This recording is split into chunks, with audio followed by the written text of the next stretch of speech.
الفكرة في إيه، إن إحنا بنسوق يبقى نشوف المفروض وإحنا سايقين إيه اللي يكون بيحصل، إيه بنركّز بقى في الطريق. المفروض؟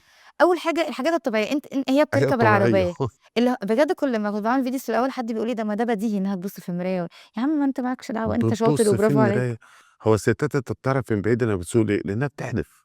ما هو أنا باقول لأ، الصح إيه بقى، إنه أنت ماشي في طريقك عادي straight زي ما نكون ماشيين بجسمنا عادي مش في عربية، مش أنت عشان تخش يمين أو تخش شمال، هي بتبُص كده الأول بتمشي والّا هي اهم. بتروح حادفة كده وهي ماشية بجسمها؟ خلّينا نقول بجد إن إحنا وإحنا ماشيين straight أولًا نمشي في الحارة، تمام. يعني الخطوط اللي في الطريق نبقى عارفين معمولة لكده حدود أصلًا. الحارة، ده بالضبط. راجل أو ست هو ده المفروض وده الصح، اللي بالاقيه ماشي اللي هو كده أنت قافل لي حارتين. بالضبط، ومش عيب إنها تكون مش بتعمل الحاجات دي، العيب إنها تفضل مش بتعملها، وإنها تقول يا جماعة والله أنا كده، بس في بنات بجد هي ما عندهاش المعلومة، ونِفْسها حد يقول لها بطريقة كويسة، من غير ما يقول لها بُصّي هتتعلمي بس بالراحة واحدة، واحدة ما تعمليش كذا، كذا، فهي هتمشي على كذا، كذا ده، لإن دي تجربة شخصية أنا شُفتها، فاهم قصدي؟